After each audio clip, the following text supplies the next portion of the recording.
Hi, I'm Wayta, and much like my prefrontal cortex, Yandere Simulator is still in development. 6 years in the making and still a disappointment.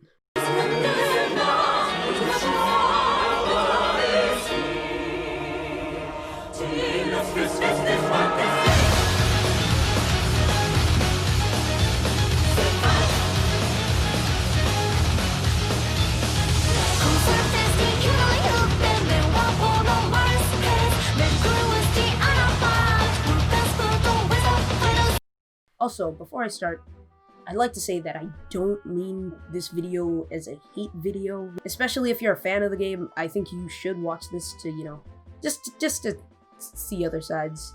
You're allowed to like the game, I'm just talking about my opinions on it.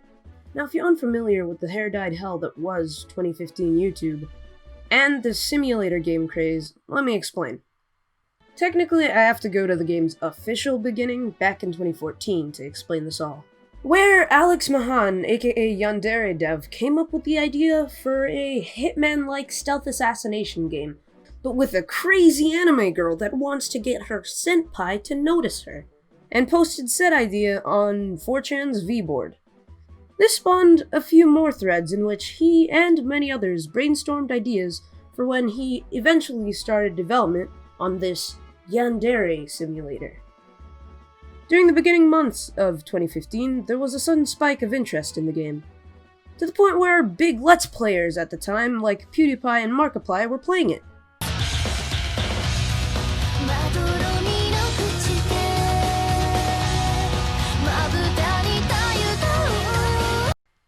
As many people know, the main win condition of Yandere Simulator is finding ways to get rid of rivals that want to steal your senpai. Or at least I think so, because that part of the game has been in development for so long, I don't really think it's ever going to release. And he keeps adding unneeded features to the game before he even finishes the main part of the game, Osana, the main rival, which is going to make balancing the game once she does come out a real nightmare. Once she comes out, nice one. Don't believe me about that balancing part? Well, one speedrunner found a way to eliminate Osana on the first day. And what did YandereDev do? He gave Osana's bodyguard the ability to smell gasoline. Huh. Even though YandereDev constantly boasts that he's totally finished Osana, he's just fixing the bugs. Which is grade A bullshit! But let's just pretend he isn't lying to stave off criticism. Because if he did finish Osana like he said he did, and he was a competent game developer, he would have released her as she is, and let his content-starved fans test it so you don't literally have to waste time fixing her like you supposedly are right now. And continuing to leave her unreleased for so long only raises hype levels that are completely unreachable at this point. Jesus, how does he not know this? This is such a basic thing when it comes to developers making early access games. In fact, this is like the main reason people make early access games. This is... you know what? Whatever. Speaking of developers, let's talk about the TinyBuild situation. Oh boy.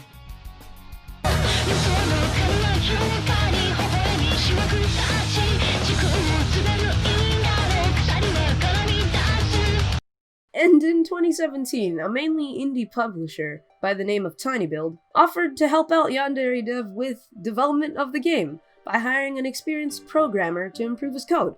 And he surprisingly agreed to it. Until he didn't. Yeah, so apparently he cut ties with TinyBuild because the programmer they hired was making the code foreign to him, and that overall, he only made small improvements to the game. Jesus Christ. You see, I'd believe you if you weren't the guy complaining that before TinyBuild came over, it took 90 seconds. Yes, 90 seconds to start up the game in the editor. Not to mention, you were running code like this. I mean, I do programming on the side, and it still offends me to look at. Like, imagine boasting that you wrote 3,000 lines of code on one script. That's running on every student, every single frame, meaning 60 times a second. In case you're wondering, this is one of the reasons why shadows in the game suck, and the game runs like a dying snail. He uses Unity, an honestly powerful engine graphically, and he somehow managed to make it not good, which I'm honestly more impressed than disappointed. All of these useless lines of code can be shortened into a for loop or even an enum, maybe. But nope, let's just murder every single computer that tried to run the game, and instead of optimizing, let's instead make fun of the fans for being kids and not owning a big scary gaming PC to be able to run his shitty game.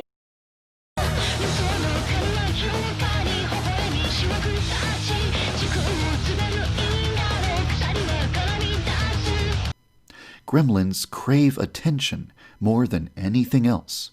So the moment you publicly acknowledge them, they will experience orgasmic pleasure. This entire time we've been sort of talking about the developer, but mostly the game itself. Let's talk about the characters. Oh, the characters. Aside from the fact that to create the character names, YandereDev literally just Google translated words to Japanese. No, there is a more glaring issue that I haven't mentioned yet. You see, YandereDev is what you'd call a goddamn degenerate. He's known for streaming literally illegal games instead of working on his own. And in case you're wondering, yes, they are, how do I put it, hentai. And I tell you this just for the icing on the cake. The pièce de résistance. Literally all the adult characters have very specific ages. It's kind of weird. But as soon as you start looking at the students in the game, all of a sudden, the ages start to disappear. Huh, that's odd. I'm sure it's nothing. Oh, one of the rivals is a teacher? And the second last rival is the senpai's sister? Nah, it's gotta be a coincidence. Oh, what's that? YandereDev went on a rant on Twitter about abolishing the age of consent? yeah, he's a creep.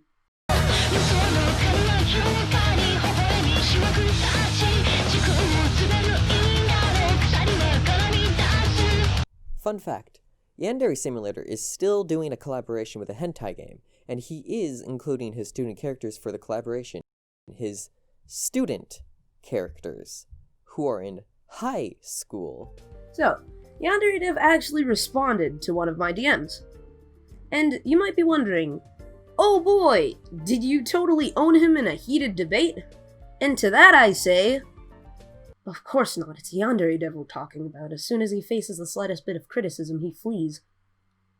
Case in point, this 3-message DM history in which I asked him about the Gyaru bully characters that are in the game.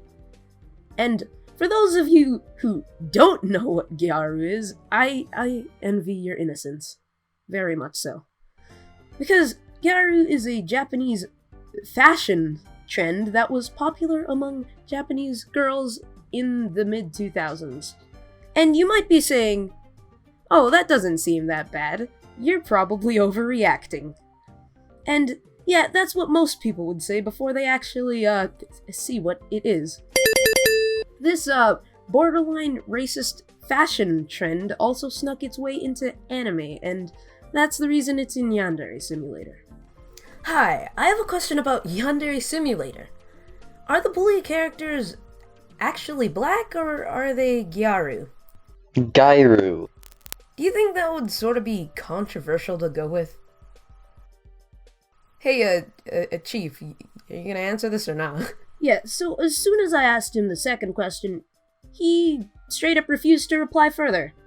And keep in mind, I didn't reply with that minutes later when he was busy or anything. He was online, and I replied literal seconds after he answered. So it's pretty clear he got scared off.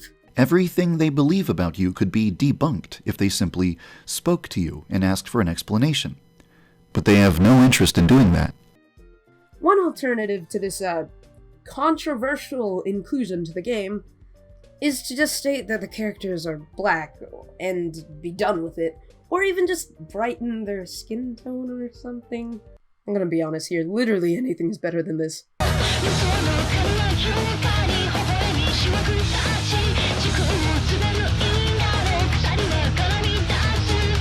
I noticed that a lot of his fans go through a lot of trouble to defend these three rivals in particular, and it's kind of entertaining watching the lengths that they'll go through. It's also incredibly pathetic, but still, pretty entertaining. Hello, Toasty Vanilla here, coming at you live with a fun fact. YandereDev has earned over $210,000 off his Patreon alone. Before even making the Kickstarter, he planned to make one once he finished the first rival, comparing his Patreon earnings to Undertale's Kickstarter, which is another indie game that had a similar amount of people working on it. You can see he only asked for $5,000 as a goal, and managed to make it to that $5,000 goal.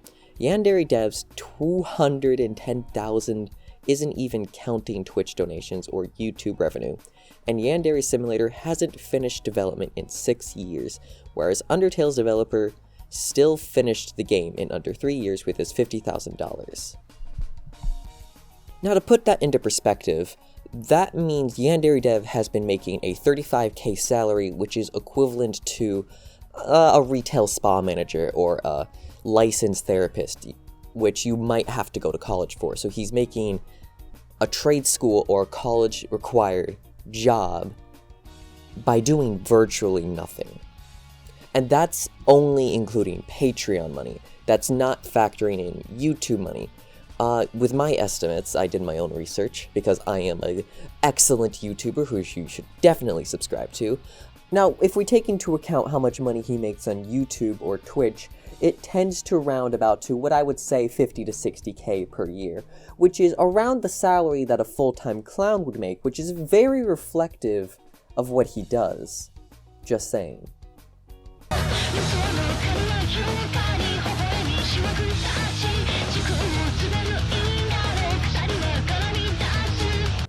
YandereDev is also well known for being unable to take criticism.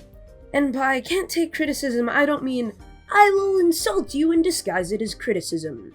No, I mean full-on genuine criticism in an attempt to make the game the best it can be. And the best example of this is the hate and shame video. Oh, the hate and shame video. A lot of them will become curious and go looking for gremlin propaganda to learn what it's all about. Some of them will dismiss what they find, but others will swallow the gremlin propaganda without a second thought and stop supporting you. The people who are attacking me are not a credible source of information. They grasp at straws and stretch the truth to depict me as something I'm not. They allow themselves to be tricked by impersonators. They judge me for things I said over a decade ago. They take my statements out of context. They make up outlandish theories and pretend that their theories are facts. Half the time, they don't even know what they're talking about. And if I offended you, I am going to remind you in advance that I am very sorry and I apologize for the inconvenience of me not giving a fuck! The entire video is just strawman central, to be honest. He just generalizes everyone that criticizes him as a smug YouTuber with dumb hair and stupid sunglasses. What?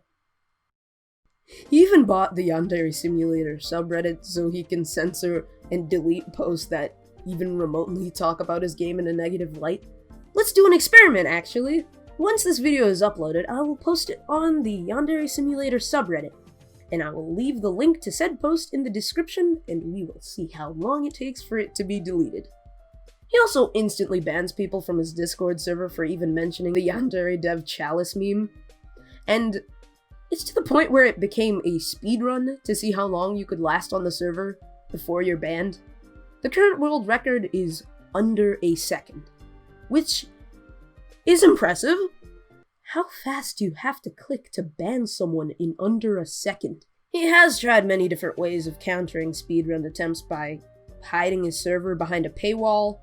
That didn't work, so now he's made it so you have to wait a whole 24 hours before you can send a message. Oh my god.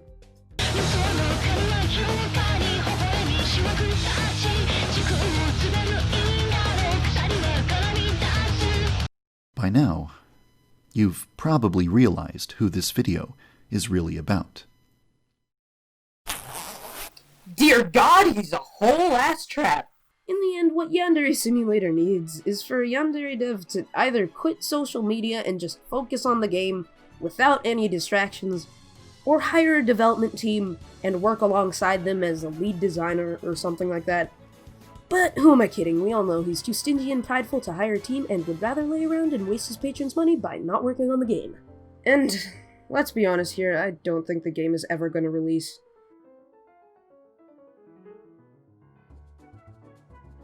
Oh my god, you made it to the end of the video. I'm so proud. Congratulations. You made it. In the pinned comment, there's going to be a link to my Discord server, and if you're fast enough, you'll probably make it to the voice chat party we're going to be having once this video's up. This video is kind of shallow on how far it dove into YandereDev's past and all the stuff he tried to pull, so I'll leave other videos in the description, like Kapakaiji's video. I know it's an hour, but it's worth watching if you're interested.